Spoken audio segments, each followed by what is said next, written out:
السلام علیکم ورحمۃ اللہ وبرکاتہ۔ الحمدللہ رب العالمین والعاقبۃ للمتقین والصلاۃ والسلام علی خیر خلقہ محمد وآلہ وصحبہ اجمعین ومن تبعہم بإحسان الی یوم الدین۔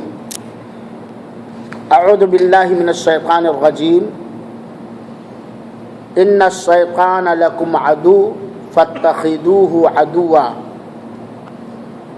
انما یدعو حزبہ لیکونوا من اصحاب السعیر۔ آج کے اس درس کا موضوع اور عنوان ہے شیطان کی چالیں۔ اللہ تعالی ہم سب کو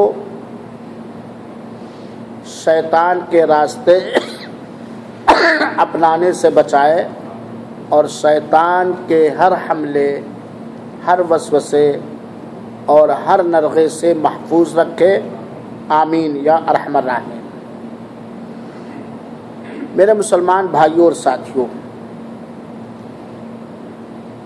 انسان کی فطرت میں یہ چیز ہوتی ہے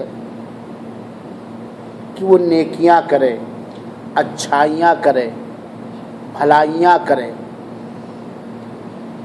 لیکن اپنی فطرت سے ہٹ کر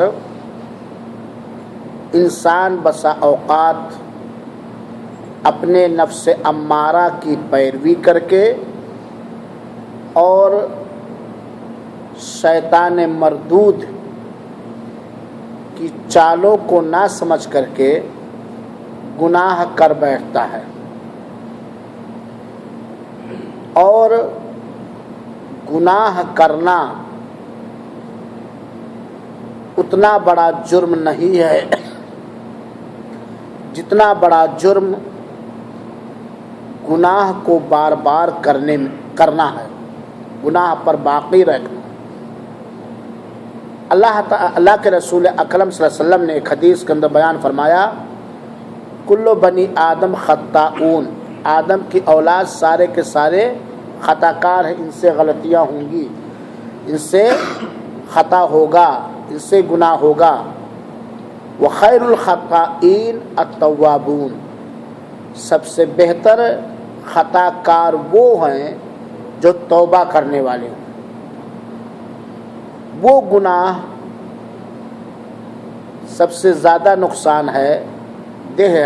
دہ ہے کہ انسان گناہ کرے یا ہو جائے انسان سے گناہ انجانے میں اور اسے توبہ کا موقع نہ ملے، یا گناہ کو بار بار کرتا رہے، یہ سب سے خطرناک چیز ہے۔ چنانچہ ہم سے گناہ کے کام ہوں گے کیونکہ ہم آدم کی اولاد ہیں، ہم سے غلطی ہوگی، جان بوجھ کر بھی، انجانے میں بھی، لیکن اگر ہم نے اپنے گناہوں کے بعد سچے دل سے سچی توبہ کر لیا تو اللہ تعالیٰ وہ گناہ مٹانے کا وعدہ فرمایا ہے، وہ گناہ مٹا دے گا۔ دوسری حدیث میں اللہ کے رسول اکرم صلی اللہ علیہ وسلم نے فرمایا ہے، اولم تذنبوا لذهب اللہ بکم ولجاء بقوم یذنبون فیستغفرون اللہ فیغفر لهم۔ اللہ کے رسول اکرم صلی اللہ علیہ وسلم کی یہ حدیث ہمیں تسلی دلاتی ہے، ہمارے لیے اطمینان کا راستہ کھول رہی ہے، ہمارے لیے سکون اور راحت میسر کر رہی ہے۔ اللہ کے رسول اکرم صلی اللہ علیہ وسلم نے اس حدیث شریف کے اندر بیان فرمایا کہ اگر تم گناہ نہیں کرو گے، یعنی اگر تم سے گناہ نہیں ہوا، یہ نہیں کہ جان بوجھ کر تم گناہ نہیں کرو گے، اس کا یہ مطلب نہ سمجھ لینا کہ اب ڈیلی آج سے جان بوجھ کر کے ہم گناہ کرنے لگے۔ اگر تم سے گناہ نہیں ہوگا تو اللہ تعالیٰ تم سب کو ختم کر دے گا، پھر ایسی قوم پیدا کرے گا جن سے گناہ ہوگا، لیکن وہ فوراً اللہ تعالیٰ سے گناہ کے بعد بخشش مغفرت مانگیں گے، استغفار کریں گے، تو اللہ تعالیٰ انہیں بخش دے گا، تو اللہ تعالیٰ انہیں کیا کرے گا؟ بخش دے گا۔ تو غلطی ہو جانا اتنا بڑا جرم نہیں ہے جتنا بڑا جرم غلطی کر کے توبہ نہ کرنا اور دوسری چیز بار بار وہی غلطیاں کرتے رہنا، یہ سب سے بڑا جرم ہے۔ دوسری بات یہ معلوم ہوئی کہ ہمیں اللہ تعالیٰ کی رحمت سے مایوس نہیں ہونا چاہیے، ہمیں اپنے گناہوں سے، اپنی خطاؤں سے، اپنی غلطیوں سے اخلاص کے ساتھ توبہ کی ساری شرطوں کو اپنی توبہ کے اندر پیدا کرتے ہوئے توبہ کرنا چاہیے۔ ہمارا رب تواب الرحیم ہے، توبہ کو قبول کرنے والا ہے اور مہربان ہے، بخشنے والا ہے، غفار ہے، اور معافی مانگنے والے بندوں کو اللہ تعالیٰ کیا کرتا ہے؟ پسند فرماتا ہے۔ میرے بھائیوں اور ساتھیوں، اللہ تعالیٰ نے قرآن کریم کے اندر جس قرآن کریم کو ہدایت کا سامان بتلایا ہے، جس سے خاص طور پر اللہ تعالیٰ سے ڈرنے والے متقی بندے ہدایت حاصل کرتے ہیں، جو ہمارے اور آپ کے لیے شفا ہے، صحت کے لیے بھی شفا ہے، دل کی بیماریوں کے لیے بھی شفا ہے، اور جسمانی بیماریوں کے لیے بھی شفا ہے، سماجی اور معاشرتی بیماریوں کے لیے بھی شفا ہے، مالی اور اقتصادی بیماریوں کے لیے بھی شفا ہے، اور سیاسی معاملات کے لیے بھی شفا ہے۔ جو قرآن کریم اللہ تعالیٰ نے بندوں کے لیے دستور حیات، نظام زندگی بنا کر کے دیا ہے، اس قرآن کریم کے اندر اللہ تعالیٰ نے اپنے باغی اور اپنے بندوں کے سب سے بڑے دشمن کے بارے میں آگاہ کر دیا ہے۔ اپنے بڑے باغی اور اللہ کے باغی بنانے والے کو اس سے اللہ تعالیٰ نے آگاہ کر دیا ہے۔ اللہ کا باغی، اللہ سے بغاوت کرنے والا کون ہے؟ شیطان۔ اور اللہ کے بندوں کو اللہ سے بغاوت پر ابھارنے والا، اللہ کی بغاوت کی راہ دکھانے والا، اللہ کی نافرمانی کا راستہ بتلانے والا اور گائیڈ کرنے والا مختلف انداز سے، یہ کون ہے؟ شیطان۔ یہ اس شیطان کے بارے میں اللہ تعالیٰ نے ہماری اور آپ کی آنکھ کھول دیا ہے، چوکنا کر دیا ہے، آگاہ کر دیا ہے۔ ان الشیطان لکم عدو، یہ اللہ کا کلام ہے میرے بھائیو ساتھیو، شیطان تمہارے لیے دشمن ہے۔ شیطان دوست نہیں ہے اللہ کے بندوں کا۔ اگر وہ کسی طرح سے دوستی ظاہر بھی کرے تو بھی اس کے پیچھے کوئی نہ کوئی دشمنی ضرور آپ سے ادا کرے گا۔ اللہ تعالیٰ فرماتا ہے شیطان تمہارے لیے دشمن ہے، فاتخذوہ عدوا، تو تم اسے دشمن سمجھو، تم اسے دشمن جانو، تم اس کو اپنا دشمن مانو۔ انما یدعو حزبہ لیکونوا من اصحاب النار، وہ اپنی پارٹی والوں کو، اپنی ٹولی والوں کو، اپنے مزاج والوں کو بلاتا ہے، ان کی رہنمائی کرتا ہے، گائیڈ کرتا ہے۔ کس لیے؟ لیکونوا من اصحاب السعیر، تاکہ وہ جہنمی ہو جائیں، جہنم والوں میں سے ہو جائیں، وہ جہنم جس کی آگ بھڑکنے والی ہے اس میں سے ہو جائیں۔ تو جو آدمی شیطان کی پیروی کرتا ہے، اس کو اپنا دوست بناتا ہے، اس کو اپنا دشمن نہیں مانتا، اس کی نافرمانی نہیں کرتا ہے، اس کی پارٹی، اس کی ٹولی، اس کی جماعت میں ہو جاتا ہے، اور وہ اپنی جماعت والوں کو کس کی طرف بلاتا ہے؟ جنت کی طرف، بھڑکنے والی آگ کی طرف، تاکہ وہ جہنمی ہو جائیں۔ میرے مسلمان بھائیوں اور ساتھیوں، اللہ ہم سب کو ہدایت دے، ہمارے اوپر رحم فرمائے۔ ہم جہنم کو ناپسند کرتے ہیں اور جہنم کی آگ سے خوف کھاتے ہیں اور جہنم سے اللہ کے ذریعہ پناہ مانگتے ہیں۔ اللہ تعالیٰ ہم سب کو جہنم سے بچائے۔ تو جو شیطان کو اپنا دشمن نہیں مانے گا، زبانی طور پر، عملی طور پر، زبان سے ہم دشمن اس کو مان رہے ہیں، جانتے بھی ہیں، لیکن جب وہ شیطانیت کی طرف بلاتا ہے، اللہ کی بغاوت کی دعوت دیتا ہے، اللہ کی نافرمانی کی گائیڈ کرتا ہے، ہم اس کی بات کو مان لیتے تو ہم نے اس کو دشمن مانا، عملی طور پر نہیں مانا۔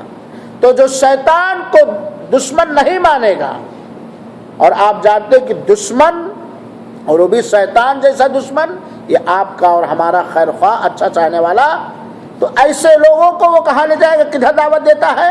جہنم کی طرف۔ اللہ تعالیٰ محفوظ رکھے۔ میرے بھائیوں اور ساتھیوں، سورہ طٰہٰ کی آیت نمبر 6 ہے، جا کر کے اس کی تفسیر پڑھ لیجئے گا۔ اللہ تعالیٰ نے قرآن کریم کی کئی آیتوں میں اس بات کو سمجھایا ہے کہ اے میرے بندو، شیطان تمہارا خیر خواہ نہیں ہے، شیطان تمہارے بارے میں اچھا چاہنے والا نہیں ہے، شیطان تمہارا دشمن ہے۔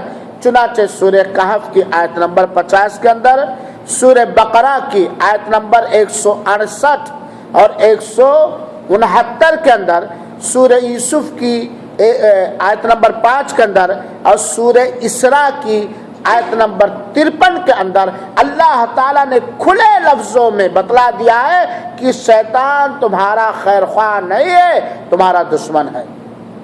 اور میرے بھائیوں ساتھیوں، اللہ تعالیٰ ہمارے اوپر مہربان ہے، یہ اس کی مہربانی کی دلیل ہے کہ اس نے ہمیں دنیا میں شیطان سے آگاہ چوکنا کر دیا ہے، ہمیں کھول کر کے بتلا دیا ہے کہ وہ ہمارا دشمن ہے۔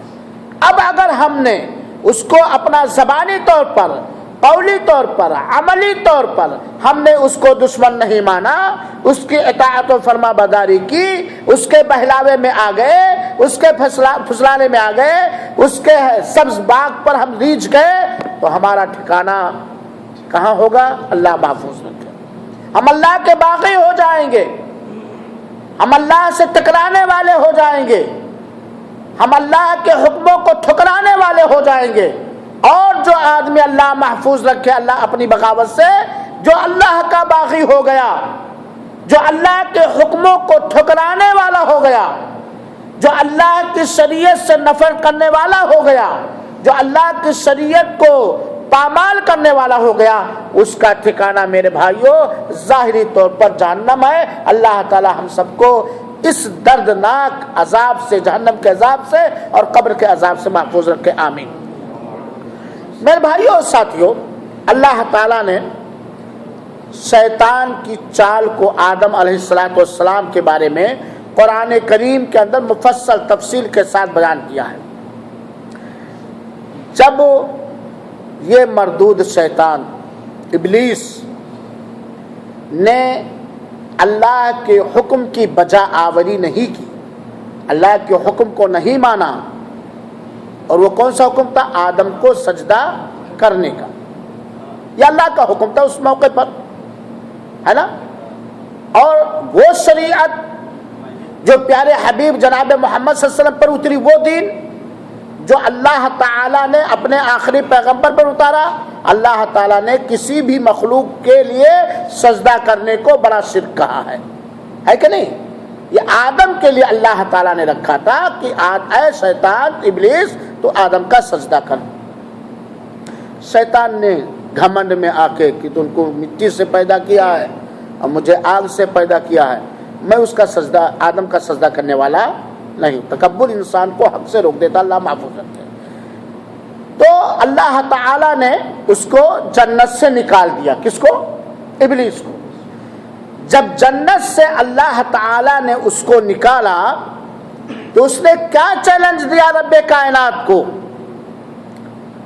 رب دو جہاں کو، ارحم الراحمین، مہربان دیالو اللہ کو اس نے کیا چیلنج دیا؟ اس چیلنج کو ذرا سنیے گا تاکہ شیطان کے نزغات سے، شیطان کے حملے سے ہم اپنے آپ کو بچا سکیں۔ میرے بھائی ساتھی، اللہ تعالیٰ نے بیان فرمایا کہ شیطان نے جب جنت سے نکلنے کا حکم پایا تو اس نے کہا قال فبما اغویتنی لَأَقْعُدَنَّ لَهُمْ صِرَاطَكَ الْمُسْتَقِيمَ، کہتا ہے اے اللہ تو نے مجھے فریب دیا ہے، گمراہ کیا ہے۔ اللہ تو تہمت لگا رہا ہے، اے اللہ تو نے مجھے گمراہ کیا ہے۔ کفار مکہ کو بھی یہی شکایت تھی کہ اگر اللہ چاہتا تو ہم یہ گناہ نہیں کرتے، ہم شرک نہیں کرتے۔ حالانکہ اللہ تعالیٰ نے تکوینی مشیت کے تحت اسے یہ کیا ہے، اس کی تقدیر میں یہ چیز تھی، شیطان کی تقدیر میں یہ چیز تھی، وہی اللہ تعالیٰ نے کیا ہے۔ اللہ تعالیٰ نے اس کو گمراہ نہیں کیا۔ کیا اللہ ہمیں اور آپ کو گمراہ کرتا ہے؟ لیکن تکوینی مشیت کے تحت، تقدیر کے تحت جس کے حق میں قسمت میں گمراہی لکھی ہے اسے گمراہی ملے گی، اور جس کے حق میں ہدایت لکھی اسے ہدایت ملے گی۔ ہاں یہ الگ بات ہے کہ کوئی اپنی تقدیر نہیں جانتا، لہذا وہ ہدایت کی کوشش کرے گا، اور جو ہدایت کی کوشش کرے اسے ہدایت ملتی ہے۔ تو کہتا ہے اللہ تو نے مجھے گمراہ کر دیا، ٹھیک ہے، لَأَقْعُدَنَّ لَهُمْ، میں تیرے بندوں کے لیے بیٹھوں گا تیرے سیدھے راستے پر، تیرے سیدھے راستے پر میں بیٹھوں گا، دائیں بھی بائیں بھی آگے بھی پیچھے بھی۔ کس لیے بیٹھوں گا؟ گمراہ کرنے کے لیے۔ یہ شیطان کی چال ہے۔ جب ہم ہدایت کے راستے پر چلنا چاہیں گے، جب ہم اللہ کے اطاعت و فرما برداری کرنا چاہیں گے، جب ہم رب کو راضی کرنا چاہیں گے، تو شیطان ہمیں بہلائے گا، پھسلائے گا، ہمارے روڑا بنے گا ہر انداز سے، کبھی خیر خواہ ہو کر، کبھی دنیاوی منفعت کا چراغ دکھا کر، کبھی کسی بھی طریقے سے۔ وہ ہر جگہ بیٹھے گا، کونے کونے پر، ناکے ناکے پر بیٹھے گا ہمیں گمراہ کرنے کے لیے۔ پھر کہا ثم لآتینہم، شیطان کی دشمنی دیکھو، کہا ہم تیرے صراط مستقیم پر بیٹھیں گے، توحید کے راستے پر بیٹھیں گے، ان کو صراط مستقیم پر، سیدھے راستے پر نہیں چلنے دیں گے۔ ہم ان کے پاس آئیں گے، من بین ایدیہم، ان کے آگے سے، دین سے، حق سے، توحید سے، نیک کام سے روکنے کے لیے ہم تیرے بندوں کے آگے آئیں گے، ومن خلفہم، اور پیچھے سے بھی کھینچیں گے، آگے سے بھی روکیں گے، آگے سے اگر نہیں روک سکا تو پیچھے سے روکیں گے، وعن ایمانہم، دائنے سائڈ سے بھی ہم روکیں گے، وعن شمائلہم، اور بائیں سائڈ سے ہم روکیں گے۔ دیکھیے شیطان کی چال ہے، ہمیں اور آپ کو گمراہ کرنے کے لیے، رب سے دور کرنے کے لیے، ہمارے آگے سے بھی کوشش کرتا ہے، پیچھے سے بھی کوشش کرتا ہے، دائنے سائڈ سے بھی اور بائیں سائڈ سے۔ پھر کیا دھمکی دیتا ہے؟ وَلَا تَجِدَ أَكْثَرُهُمْ شَاكِرِينَ، جب میں اس طرح گمراہ کروں گا، پوری کوشش لگا دوں گا، تو تم ان میں سے اکثر کو شکر گزار نہیں پائے گا، یعنی وہ تیرا شکریہ ادا نہیں کریں گے۔ بعد مفسرین نے اس کی تفسیر کی ہے، پھر وہ تیری توحید کا اقرار نہیں کریں گے، پھر وہ تیری توحید کا اقرار ہے، تیرا شکریہ نہیں ادا کریں گے۔ اللہ تعالیٰ نے کہا قال اخرج منها، تو اس جنت سے ذلیل و رسوا ہو کر کے نکل جا، اور سن لے ہم جہنم کو بھر دیں گے تجھ سے اور تیرے پیروکاروں سے۔ جو تیری پیروی کرے گا، تو جو تیرے گمراہی کو قبول کر لے گا، جو تیرے بہلاوے اور پھسلانے میں آ جائے گا، ہم اس سے جہنم کو بھر دیں گے۔ اللہ تعالیٰ نے کہا، اور یہ سورہ اعراف کی آیت نمبر 16، 17 اور 18 ہے۔ اس آیت کو میں نے صرف اس لیے ذکر کیا ہے کہ ہم اس آیت سے عبرت حاصل کریں اور یقین کر لیں، جان لیں کہ شیطان ہر ممکن چال سے، جتنا بھی ہو سکتا ہے، ہر ممکن راستے سے وہ ہمیں رب کا ناشکرا بنانے کی کوشش کرے گا، رب سے دور کرنے کی کوشش کرے گا، اس لیے کہ وہ ہمارا کھلا ہوا دشمن۔ ایک دشمن ہوتا ہے چند دن دشمنی کرتا ہے کہ نہیں؟ یہ شیطان ہمیشہ ہمیں دشمنی کرے گا۔ جیسے آپ سنبھلنا چاہیں گے جیسے دین کو اپنانا چاہیں گے، دین کے راستے پر آنا چاہیں گے، رب کے قریب ہونا چاہیں گے، فوراً شیطان آپ کے پیچھے لگ جائے گا میرے بھائی۔ اسی لیے دیکھیے، اور اس کو محسوس بھی کر رہے ہیں ہم اپنے اوپر بھی اور آپ کے اوپر بھی۔ بس اوقات الحمدللہ دل میں رب کا خوف، قبر کے عذاب کا ڈر، جہنم کے عذاب کا ڈر، دین حاصل کرنے کا شوق و جذبہ، دین پھیلانے کا شوق و جذبہ بہت اسٹرانگ ہو جاتا ہے، اور پھر اس کے بعد کیا ہوتا ہے؟ شیطان سب سے پہلے اللہ کے بندوں سے ایسا گناہ کروانا چاہتا ہے کہ جس گناہ پر اگر وہ بنا توبہ کے مر گیا، چاہے اس کے پاس کتنی نیکیاں ہی کیوں نہ ہو، وہ جہنم میں چلا جائے گا۔ اور وہ گناہ جب بار بار ہم سے ہوتا رہے گا تو ہمارے دل سے نیکیوں کے سمجھنے کا مادہ اور طاقت اور صلاحیت ختم ہو جائے گی، ہمارے دل پر بھی پردہ پڑ جائے گا، ہماری آنکھ پر بھی پردہ پڑ جائے گا، ہمارے عقل و شعور پر بھی پردہ پڑ جائے گا میرے بھائی۔ اور چنانچہ دیکھ لیجئے، آپ لوگ واٹس ایپ میں یا ٹی ویوں کے خبروں میں کتنا سنتے ہوں گے سادھوؤں کا بیان، نبی کریم صلی اللہ علیہ وسلم کیا ہے، اچھے اچھے بیانات ہے کہ نہیں؟ اسلام کیا ہے، اچھے اچھے بیانات، کتابیں لوگوں نے لکھی، لیکن کفر ان کے دل پر چھایا ہوا ہے، اسلام کیوں نہیں قبول کر لیتے؟ بہت سارے ایسے دیکھیں کہ نبی کریم صلی اللہ علیہ وسلم کی سیرت پاک جو ہم اور آپ نہیں بیان کر پائیں گے، لوگ بیان کرتے ہیں غیر مسلم، لیکن شیطان نے انہیں اس طرح گمراہ کر دیا ہے کہ اب حق قبول کرنے کی طاقت ان کے اندر نہیں ملتی، کمزور ہو گئے، کمزور ہو گئے، وقتی طور پر کچھ کر لے جاتے، کچھ کہہ لے جاتے ہیں، لیکن ان کے دل پر، ان کے عقل پر کیا کرتے، ان کی آنکھوں پر، بصارت و بصیرت پر پردہ ڈال دیا۔ تو میرے بھائیوں ساتھیوں، شیطان ہمارا ایسا بڑا کھلا ہوا دشمن ہے جس نے اللہ کو چیلنج دیا ہے کہ ہم تیرے بندوں کو ہر ممکن طریقے سے کیا کریں گے؟ گمراہ کریں گے، راہ حق سے، حق کے راستے سے ہم انہیں بھٹکائیں گے اور انہیں ایسے راستے پر چلائیں گے جس سے تو ناراض ہوگا۔ اللہ نے کہا جا جا، تجھ کو بھی جہنم میں ہم ٹھوس دیں گے۔ چنانچہ وہ آدمی جو اللہ کی نافرمانی کی دعوت دے گا، اللہ کی نافرمانی کی طرف بلائے گا، اس کا ٹھکانہ کیا ہوگا؟ جہنم کا، اللہ محفوظ ہوگا۔ اور جو نافرمانی کی دعوت دینے والی کی پیروی کرے گا، اس کا بھی ٹھکانہ کہاں ہوگا؟ جہنم ہوگا میرے بھائیو ساتھ۔ لہذا ماکان میرے بھائیو، علماء کرام نے شیطان کے کئی ہتھ کنڈے بتلائے ہیں کہ شیطان کس سب سے پہلے کیا کروانا چاہتا، پھر کیا کروانا چاہتا، پھر کیا کروانا چاہتا۔ علماء کرام نے اس کو بیان کیا ہے۔ شیطان کے بہت سارے ہتھ کنڈے ہیں اللہ کے بندوں کو گمراہ کرنے کے لیے، ان میں سے 7 بڑے بڑے ہتھ کنڈے ہیں۔ ہتھ کنڈا سمجھتے نا؟ بڑی بڑی چال، 7 بڑی بڑی چال ہے۔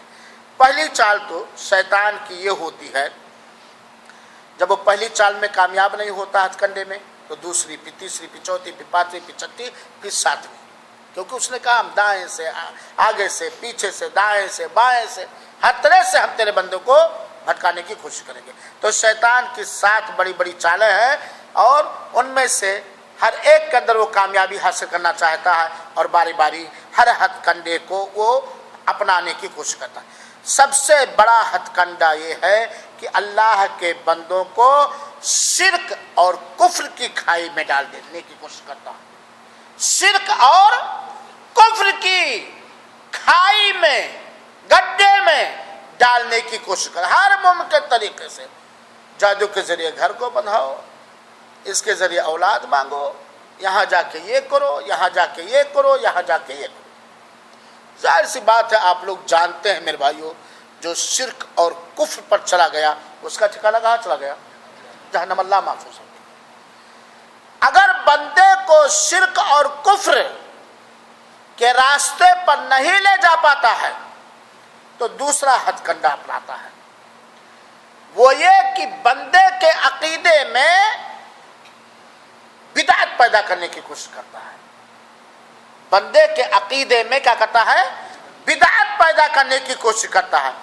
اور نبی کریم صلی اللہ علیہ وسلم اور ان کے سچے صحابہ کرام کی اقتداء اور پیروی کرنے سے ہر ممکن طریقے سے روکنے کی کوشش کرتا ہے.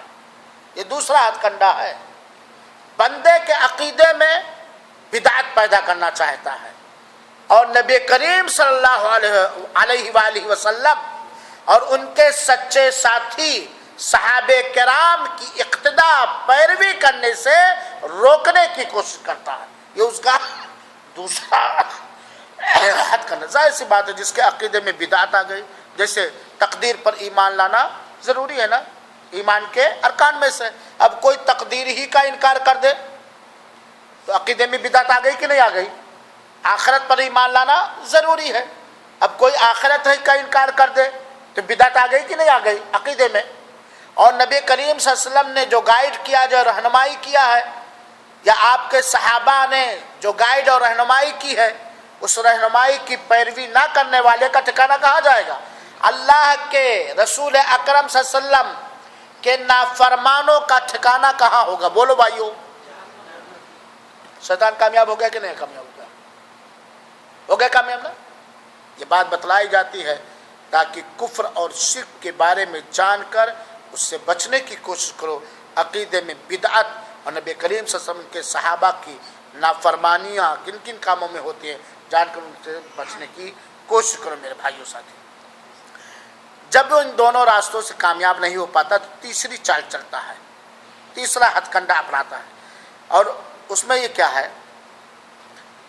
پھر اس کے بعد اگر اس میں کامیاب نہیں ہوا، عقیدے میں بدعت نہیں کر پایا، شرک و کفر میں نہیں ٹھوس پایا، ہر کام میں نبی کریم صلی اللہ علیہ وسلم صحابہ کی مخالفت نہیں کر پایا، تو اب بڑے بڑے گناہ کروانے کا ہتھ کنڈا اپناتا ہے. بڑے بڑے گناہ، ظاہر سی بات ہے بڑے گناہ جن سے توبہ کی توفیق نہیں ہوئی، اس کا رزلٹ کیا نکلے گا؟ ہے نہیں؟ جہنم نا، ہے کہ نہیں؟ تو اب بڑے بڑے گناہ کروانے کی کوشش کرتا ہے. چوری، غیبت، جھوٹ، دارو پینا یا بیچنا، تھائیلینڈی کھیلنا اور تہمتیں لگانا، زناکاری، بدکاری وغیرہ وغیرہ بڑے بڑے گناہ کروانے کی کوشش کرتا ہے. یہیں پر یہ بھی جان لیجئے کہ بڑے گناہ ہے کون؟ جس گناہ کے کرنے پر اللہ تعالیٰ نے یا آپ کے رسول اکرم صلی اللہ علیہ وسلم نے جہنم کی دھمکی سنایا ہے، وہ بڑا گناہ ہے کہ اس گناہ کے کرنے والوں کے لیے جہنم ہے. یا لعنت اللہ نے برسائی ہے کہ اس گناہ کے کرنے والوں پر لعنت ہے. جیسے سود پر اللہ کے رسول نے لعنت بھیجی ہے. سود کھانے والے پر، سود کھلانے والے پر، سودی گواہ، سودی معاملات پہ گواہ بننے والے پر، سودی معاملات کو لکھنے والے پر اللہ کی لعنت ہو. اور لعنت مطلب اللہ کی رحمت سے دھتکارنا، بھگایا جانا، ہے نا. جیسے لعنت ہے پائجامے کو ٹخنے کے نیچے، ہے نا، لعنت ہے. جیسے ان عورتوں پہ لعنت ہے جو اپنے بھوں کو باریک کرتی ہیں، جو لوگوں کو اپنی طرف کھینچنے والی چال اپناتی، وغیرہ وغیرہ. تو جس گناہ پر لعنت کی دھمکی دی گئی ہے وہ بڑا گناہ ہے. یا جس گناہ پر عذاب قبر کی دھمکی دی گئی ہے وہ بڑا گناہ. جیسے پیشاب کے چھینٹے سے نہ بچنا اور دوسرے گناہ. یا جس گناہ پر دنیا کے اندر حد متعین کیا گیا ہے، جیسے جان بوجھ کر قتل کرنے والے کی گردن ماری جائے گی، ہے کہ نہیں؟ شادی شدہ زناکار کی گردن ماری جائے گی، مرتد ہونے والے کی گردن ماری جائے گی، چور کو ہاتھ کاٹا جائے گا، غیر شادی شدہ زناکار کو کوڑے لگائے جائیں گے، شراب پینے والے کو کوڑا لگایا جائے گا، وغیرہ وغیرہ. تو جس گناہ پر اللہ تعالیٰ نے جہنم یا عذاب قبر کی دھمکی دی ہے، جس گناہ پر لعنت برسایا ہے، یا جس گناہ پر دنیا کے اندر کوئی حد متعین کیا ہے، یہ بڑے بڑے گناہ. تو تیسرا ہتھ کنڈا شیطان کا ہوتا ہے بڑے بڑے گناہ کروانا. اب جب بندہ بڑا بڑا گناہ کرنے لگتا ہے تو اس کے دل پر کالا سیاہ نقطہ پڑ جاتا ہے، پھر پورا دل کالا ہو جاتا ہے. اگر اسے توبہ کی توفیق نہیں ملی ہے تو. اگر یہ ہتھ کنڈا نہیں اس ہتھ کنڈے میں اگر وہ نہیں کامیاب ہوا تو پھر چھوٹے چھوٹے گناہ کروانے لگتا ہے. ٹھیک ہے, بندہ کفر شرک میں بھی نہیں گیا, عقیدے میں بدعت نہیں ہوئی, اکثر عموم نبی اور صحابہ کرام کی مخالفت بھی نہیں کرتا ہے, بڑے بڑے گناہ نہیں کرتا, تو اب کیا کرتا ہے؟ چھوٹے چھوٹے گناہ کروانے لگتا ہے, چھوٹے چھوٹے گناہ. اور یہ بات جانے رکھیے, ایک چھوٹا گناہ اگر بار بار اسے کیا جائے اور یا کر کے اس پہ فخر کیا جائے, ذرا سنیے گا, چھوٹا گناہ جسے بار بار کنٹینیو کیا جائے یا کر کے اس پر فخر کیا جائے, بیان کیا جائے یا کھلم کھلا کیا جائے سب کے سامنے, تو بڑا گناہ ہو جاتا ہے. اللہ محفوظ رکھے میرے بھائیو ساتھی, وہ بڑا گناہ ہو جاتا ہے. تو چھوٹے چھوٹے گناہ کرتا ہے, اور جب آدمی چھوٹے چھوٹے گناہ کرنے لگتا ہے تو بڑا گناہ کرنے لگتا ہے کہ نہیں. اپنے بچوں کو ڈاکو بنانا ہو نا, تو جب پڑوس کے ہاتھ سے انڈا چورا لا یا ایک چیز چورا لا, ہے بات کہ نہیں ہے. جب یہ بھی چھوٹا سامان چورایا ہے, ہوتے ہوتے ہوتے ہوتے چمبل گھاٹی کا چورا اور ڈاکو بن جائے گا کہ نہیں بن جائے گا, کیونکہ گناہوں کا اثر ہوتا ہے. تو یہ چھوٹے گناہ کیوں کروا رہا ہے شیطان؟ ہم اس کو یہ نہ سمجھیں, ہلکے میں نہ لیں. ارے چھوٹا چھوٹا, اس کی مثال ایسے کہ ذرہ ذرہ اکٹھا ہو کر کے کیا بنتا ہے؟ پہاڑ بن جاتا ہے. جیسے مثال کے طور پر کوئی چیز کرنا یا نہ کرنا دونوں برابر. کہتا ہے یار یہ سنت ہی تو ہے, چلو یار عشاء پڑھ کے بھاگو, سنت ہی تو ہے.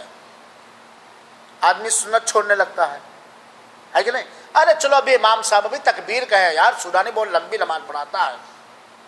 ارے ابھی خطبہ ہو رہا, بہت لمبا خطبہ ہوتا ہے, آخر میں جا کے باہر بیٹھ کر کے پڑھ کے چلے آئیں گے. ہے نہیں سراج بھائی؟ مارو داؤ یہاں, ووٹ ٹائم, ہائے رے پیسہ. ارے ابھی تو اذان ہوئی ہے تو رحمان, تھوڑا اور سو لے. ارے چلو سنت گھر پہ پڑھ لیں گے, حالانکہ جانتے ہیں ابھی راستے میں اسلم بھائی مل جائیں گے, بک بک کرنے لگیں گے گنے پر. چلو یار جلدی ہے, فرض تو پڑھ لیے.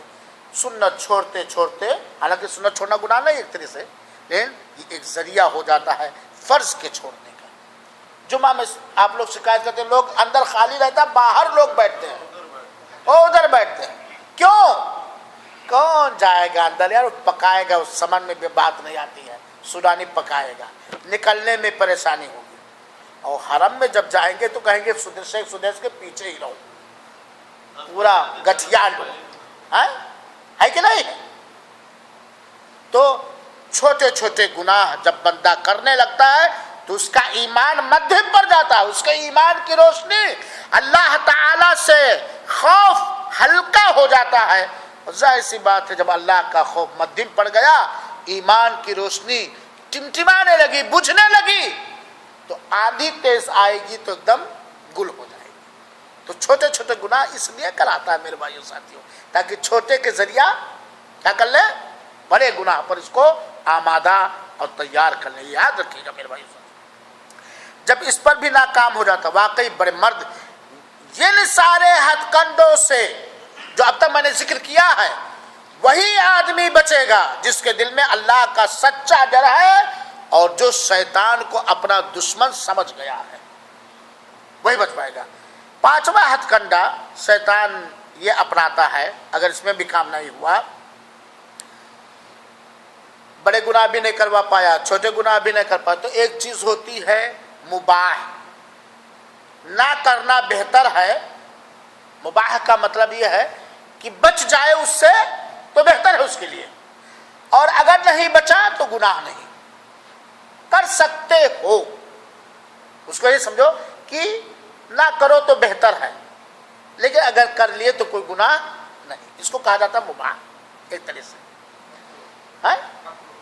اب جس کو آپ لوگ مکروہ کہتے ہو یا کیا کہتے ہو ہم نہیں جانتے ہیں, مباح. اب وہ نہ کرنا کیا ہے, بہتر ہے, کر لیے تو کوئی بات نہیں. اب شیطان اس میں ور گیا, ارے یار نہ کرنا بہتر ہے, کر لیے تو کوئی گناہ نہیں. اس طرح جس میں معمولی گنجائش والی چیز ہے, پھر اس سے ہوتے ہوتے ہوتے ہوتے حرام کا ارتکاب کرنے لگتا ہے. ہوتے ہوتے کیا کرتا ہے, جیسے مثال کے طور پر بھائی مسجد میں پانی رکھا ہوا ہے ہر نمازی کے پینے کے لیے، آئے اگر ہمیں ضرورت ہے ایک باٹلی پی لیے، اگر دوسری باٹلی بھی لے گئے تو رکھنے والے کی طرف سے اجازت ایک طرح سے ہوتی ہے، کیونکہ وہ کوئی بھی لے کے جائے یا کوئی بھی پی، اب بھرے ایک باٹلی اس میں ایک باٹلی اس میں، بہتر کیا تھا جو آپ کو ضرورت تھی پی لینا، باقی اسی جگہ پر چھوڑ دینا تاکہ دوسرے لوگوں کو، اب اس کے بعد باٹلی لے جانے لگے، پھر آہستہ آہستہ آہستہ، ارے یار یہ بھی رکھا ہے تو اٹھا لے چلو، یہ بھی رکھا تو اٹھا لے چلو۔ یہ شیطان کا ہتھ کنڈا ہے میرے بھائیوں، یہ شیطان کا خالی سیرا لگاتا ہے، وہ سیرے میں چپکانے کے لیے، تو یہ شیطان کا ہتھ کنڈا ہے بندوں کو گمراہ کرنے کے لیے۔ اب اگر یہ ہتھ کنڈا بھی نہیں، اس میں بھی کامیاب نہیں ہوا، یعنی بندہ ایسے کاموں میں بھی بالکل تقوی اختیار کیے ہے، تو اب دوسرا چھٹا ہتھ کنڈا اپناتا ہے۔ ایک عمل ہوتا ہے افضل، سب سے بہتر، ایک عمل ہوتا اس سے کم بہتر، افضل اور مفضول، یعنی ایسا کرنا افضل ہے، جیسے جمعہ کے دن مسجد میں پہلے آنا افضل ہے، بعد میں ایک دم اذان سے بعد آنا جائز ہے کہ نہیں، یا اذان سے تھوڑا پہلے آنا پہلے آنے والے سے کم ہے، ایک افضل ہے سب سے اچھا، ایک اس سے کم، تو اب سب سے اچھے کو چھڑوا کے کیا کرتا ہے، کم درجہ والا کام کروانے لگتا ہے، کم درجے والا کام کروانے لگتا ہے۔ جیسے جمعہ کے دن میں مثال دے رہا ہوں، جمعہ کے دن پہلی گھڑی میں آنا سب سے افضل ہے، اس کے بعد کیا ہے دوسری، پھر تیسری، اس طریقے سے ہے نا۔ اب کہے گا پہلے افضل والا چھڑوانا شروع کرے، جو سب سے افضل، جس میں سب سے زیادہ اجر و ثواب ہے، بھلائی ہے، اس کو چھڑوانے کی کوشش کرتا ہے، پھر اس سے کم درجے کے کام کروانا چاہتا ہے، نیک کام لیکن کم درجہ، اچھے پہ روک لے گیا تو دشمنی کیا کہ نہیں کیا، پھر آدمی کم درجے کا کام کرتے کرتے کرتے افضل چھوڑتا ہے، افضل کے بعد سنت چھوڑتا ہے، سنت کے بعد فرض چھوڑتا ہے، فرض کے بعد بڑے بڑے گناہ کرنے لگتا ہے، کیونکہ دل پہ کالا سیاہ نقطہ جب بڑے بڑے گناہ کرنے لگتا ہے تو افضل کاموں سے روکنے کی کوشش کرتا ہے، اس سے کم درجے کے کام کروانے کی کوشش کرتا ہے۔ اور پھر اسی طریقے سے شیطان کا ساتواں ہتھ کنڈا ہے کہ چھٹے میں بھی اگر کامیاب نہیں ہوا تو جو جاہل قسم کے انسان ہوتے، انسان اور شیطانوں کو ان کے خلاف لڑائی پر لگا دیتا ہے، بالکل جنگ پر لگا دیتا ہے۔ جاہل قسم کے جو انسان ہوتے ہیں ان کو اور شیطانوں کو بالکل ان کے خلاف جنگ کرنے پر لگا دیتا ہے۔ اس کی مثال، داڑھی نہیں رکھے ہو نا، ابھی رکھنا شروع کرو، ہاں رومال 4 دن سے اسلامک سینٹر کے درس میں جانے لگا، متوا بن گیا، فجر میں جگانے، فجر پہلے نہیں پڑھتے تھے، اب فجر کے پابند ہو گئے، یا پہلے چوری کرتے تھے، خیانت کر، کوئی بھی چیز، تو شیطان ہے کہ چوہیا کھا کے بلی حج کو چلی، سو چوہا کھا کے بلی حج کو، ہے یہ بات کہ نہیں اسلام میں؟ یہ کیا کرا، انسان کو آپ کے خلاف لگا دیا، شیطان کو تو لگایا ہی ہے، انسان کو آپ کے خلاف لگا دیا، تو یہ سارے ہتھ کنڈے شیطان انسان کو بہلانے کے لیے کوشش کرتا ہے، کیونکہ اس نے اللہ تعالی سے عہد کر لیا ہے، بالکل چلن کہ تیرے بندوں کو ہم ہر طرح سے گمراہ کرنے کی کوشش کریں گے، ان کے ہر راستے پہ بیٹھیں گے، کبھی نیکی بن کر کے ان کے سامنے آئیں گے۔ جیسے مثال کے طور پر اگر اسلم صاحب کی اجازت ہو تو کہوں، ہاں اجازت دے دو یار، مثال کے طور پر روزہ کتنی اچھی عبادت ہے، بہت اچھی عبادت ہے نا، اور جمعرات کو اللہ کے رسول اکرم صلی اللہ علیہ وسلم روزہ رکھتے تھے، نفلی روزے کا بہت بڑا ثواب ہے نا، اللہ تعالیٰ نے کیا کہا، الصوم لی وانا اجزی بہ، صوم روزہ میرے لیے ہے اور میں ہی اس کا بدلہ دوں گا، روزہ دار باب ریان سے جنت کے اندر، کتنی اچھی عبادت ہے اچھی عبادت نہیں، نفلی روزہ بہت بہت بڑی عبادت ہے، کبھی نفلی روزہ نہیں رکھے، نہ سوال کا، نہ عرفہ کا، نہ ایام بیت کا، ہاں، نہ کبھی سوموار کو روزہ رکھے، نہ کبھی جمعرات کو روزہ رکھے. شیطان نے کہا گمراہ، ہاں رجب کا مہینہ ہے، رجب کی پہلی جمعرات کو روزہ رکھو گے تو یہ ثواب ملے گا. ہاں سراج بھائی، جبکہ اللہ کے رسول اکرم صلی اللہ علیہ وسلم جو اخلاق کی اونچی چوٹی پر تھے، جن کی پیروی کرنے کا ہمیں اور آپ کو حکم دیا گیا ہے، جو ہمارے لیے گائیڈ اور نمونہ ہے، اگزامپل ہے، انہوں نے کبھی رجب کے مہینے میں کوئی خاص عبادت نہیں کیا، نہ پہلی جمعرات کو، نہ دوسری جمعرات کو، نہ کوئی خاص بات. اللہ کے رسول ہمیشہ جمعرات کا روزہ رکھتے تھے، اس لیے رجب میں بھی روزہ رکھے. اب اگر اللہ کے رسول سے کوئی خاص عبادت رجب کے مہینے میں کسی خاص دن میں ثابت نہیں ہے تو یہ کون بہلایا؟ نیکی کا خواب دکھا کر کے. حالانکہ وہ کس چیز کا ہوئی؟ بہلانے کا. وہ گناہ کا کام ہوا. وہ کیا ہوا؟ گناہ کا کام ہوا، کیونکہ اللہ کے رسول اکرم صلی اللہ علیہ وسلم سے چیز ثابت نہیں. مثال کے طور پر ایک اور مثال دیتا ہوں، شیطان کیسے گمراہ کرتا. ارے بھائی کالا کپڑا پہن لیے تو کیا ہوا؟ کپڑا ہی تو ہے، کالا کپڑا پہننا کہیں منع ہے؟ محرم میں کالا کپڑا پہن لیے ہے نہیں، ماتم کے لیے کیا شیطان برگلایا کہ نہیں برگلایا؟ حالانکہ اس سے وہ کیا ہوا؟ اللہ کے رسول کی شریعت سے دور ہوا. اللہ تو بسا اوقات انسان اچھا بن کر کے آتا ہے. اچھا، جیسے مثال کے طور پر ایک اور مثال دوں. ہاں، جا رہی تھی کوئی لڑکی، بڑی غریب تھی، اس کے ہاں صدقہ خیرات آپ پہنچانے لگے، مدد کرنے لگے، پھر باتیں بھی کرنے لگے فون سے. ہمارے دوست کی بیوی، تھوڑا بات کرو بات کرو بات. ارے بیچارہ پریشان ہے، بڑی اچھی ہے. بات کرتے کرتے کرتے کیا ہوا سراج بھائی؟ بات سننے آئی؟